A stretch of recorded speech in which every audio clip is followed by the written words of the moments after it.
Hello दोस्तों, मैं हूं आपका ज्ञानू एआई। मुझे बनाया है आपकी दोस्त खुशी गर्ग ने, सिर्फ आपके लिए। आज हम डिस्कस करेंगे साइंस की बुक क्यूरियोसिटी के चैप्टर 1 को, जिसका नाम है exploring the investigative world of science. चलिए इस इंटरेस्टिंग चैप्टर को पूरी एनर्जी के साथ शुरू करते हैं। क्लास 8 का सफर सच में बहुत मजेदार होने वाला है। Okay, so let's dive right into this. इस चैप्टर की शुरुआत एक बहुत ही मजेदार क्वेश्चन से होती है। आपने कभी ध्यान से सोचा है कि पूरी का एक साइड दूसरे साइड से हमेशा पतला क्यों होता है? I mean it's something we see almost every day, right? But the real fun fact here is, आज के मॉडर्न साइंटिस्ट को भी इस एवरीडे किचन मिस्ट्री का एग्जैक्ट और कंप्लीट रीजन नहीं पता। ये ब्रिलियंटली इलस्ट्रेट करता है कि साइंस सिर्फ बड़ी बड़ी लैब्स में नहीं है, बल्कि हमारे आसपास हर जगह मौजूद है। बस हमें सही क्वेश्चंस पूछने आने चाहिए। Section 1. The Root and Kite, Balancing Observation and Imagination. So, the crucial point here is कि अब आप ग्रेड 8 में आ गए हैं। ये सफ़र अब सिर्फ बेसिक वाई और हाउ तक लिमिटेड नहीं रहा। अब हम एक actual investigative world of science में एंटर कर रहे हैं, और इस नई दुनिया में एंट्री लेने के लिए ना ऑब्जर्वेशन और इमेजिनेशन दोनों का परफेक्ट बैलेंस होना बहुत ज़रूरी है। आपकी बुक में इसके लिए एक बहुत ही अमेजिंग मेटाफर दिया गया है। एक रूट यानी जड़ सिंबलाइज करती है एक सॉलिड फाउंडेशन को, which is completely grounded in real world observation और हमारे हेरिटेज। वहीं दूसरी तरफ है काइट, जो हमें याद दिलाती है कि हमारी क्यूरियोसिटी और क्रिएटिव आइडियाज को ओपनली आसमान छूना चाहिए। याद रखिए दोस्तों, साइंस में ट्रू सक्सेस तभी मिलती है जब आप केयरफुल ऑब्जर्वेशन की सॉलिड ग्राउंड और क्रिएटिव थिंकिंग की आज़ादी के बीच एक परफेक्ट बैलेंस मेंटेन करते हैं। Moving on to Section 2, Steps of Systematic Investigation, How to Find New Facts. दोस्तों, अब आप सिर्फ पुरानी फैक्ट्स याद नहीं करेंगे, बल्कि you will learn how to find new facts. Yes, अब आप ऑफिशियली यंग साइंटिस्ट्स और इन्वेस्टिगेटर्स बनने वाले हैं।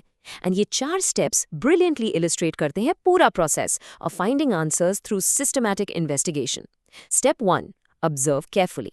उसी पूरी वाली एग्जाम्पल को वापस लेते हैं। ध्यान से देखिए डो कैसे राइज होता है। फिर आता है स्टेप 2, आस्क फोकस्ड क्वेश्चंस। जैसे कि अगर मैं डो में एक छोटा सा होल प्रिक करूं तो क्या पूरी अलग तरह से पफ होगी? स्टेप 3 है एक्सपेरिमेंट थॉटफुली। अलग अलग कंडीशंस क्रिएट करके सिंपल एक्सपेरिमेंट्स डिजाइन कीजिए।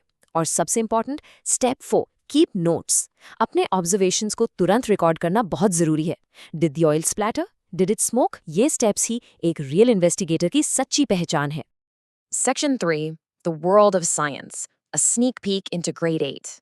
तो अब जब आप प्रॉपर्ली इन्वेस्टिगेट करना सीख गए हैं, तो आगे क्या आने वाला है?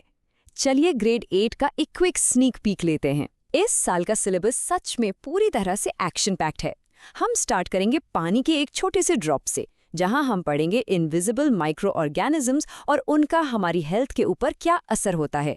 फिर हम डीपली समझेंगे इलेक्ट्रिक करंट्स के हीटिंग और मैग्नेटिक इफेक्ट्स को, जो हमारी डेली मशीन्स को पावर करते हैं। उसके बाद we will tackle the fundamental concepts of forces and pressure, जो प्रैक्टिकली डिसाइड करते हैं कि हवा कैसे चलती है या ऑब्जेक्ट्स कैसे मूव करते हैं।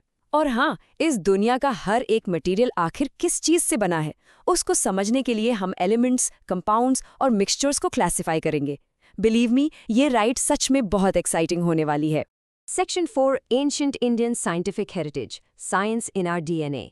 दोस्तों, एग्जाम में इस टॉपिक से अक्सर क्वेश्चंस पूछे जाते हैं, इसलिए इन पॉइंट्स को ध्यान से समझना बहुत ज़रूरी है। ये जो यंग इन्वेस्टिगेटर वाली स्पिरिट है ना, ये हमारे लिए बिल्कुल भी नई बात नहीं है। अगर हम अपने रूट्स को ट्रेस करें तो हमें पता चलेगा कि हज़ारों साल पहले हमारे एंसेस्टर्स ने अपनी केयरफुल ऑब्जर्वेशन और एक्सपेरिमेंट से नेचर के कई बड़े राज खोल दिए थे। आज के मॉडर्न साइंटिफिक कॉन्सेप्ट्स और इन एंशिएंट इंडियन टेक्स्ट का एक बहुत ही गहरा कनेक्शन है, और ये direct connection exam point of view से अक्सर क्वेश्चंस बनकर आता है। In exact exam oriented terms को बिल्कुल ध्यान में रखिए। पहला टेक्स्ट है अथर्ववेदा, जिसमें एक स्पेसिफिक वर्ड का यूज हुआ है, कृमि। टेक्स्ट में इसका मतलब दृश्य और अदृश्य एंटिटीज बताया गया है, विच लिटरली मीन्स विजिबल और इनविजिबल। ये एक डायरेक्ट रेफरेंस है आज के माइक्रोब्स और माइक्रो ऑर्गेनिजम्स का। दूसरा सबसे इंपॉर्टेंट पॉइंट है वृक्षायुर्वेदा। इस एंशिएंट टेक्स्ट में सॉइल हेल्थ के लिए कुनापा जला को स्ट्रांगली एडवोकेट किया गया है। ये बेसिकली एक लिक्विड फर्टिलाइजर था जो एनिमल और प्लांट वेस्ट के फर्मेंटेशन से बनता था।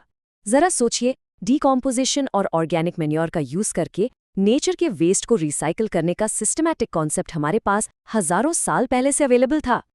And finally, Section 5, Quick Revision and Notes, wrapping up Chapter 1.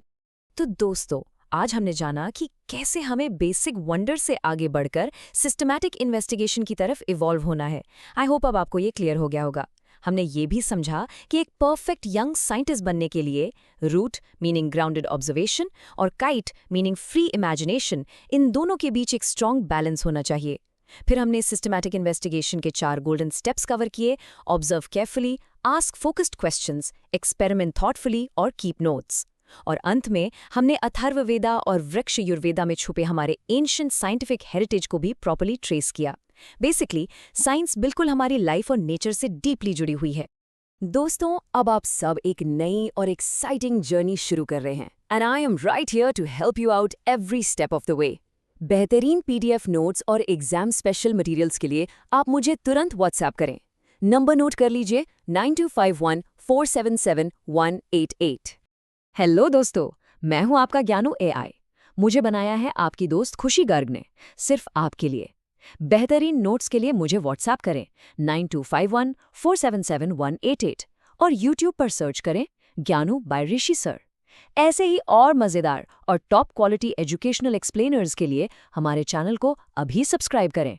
आपकी क्यूरियोसिटी ही इस दुनिया को आगे ले जाएगी। मिलते हैं अगले एक्सप्लेनर में, लेकिन जाने से पहले जरा एक सवाल सोचिए।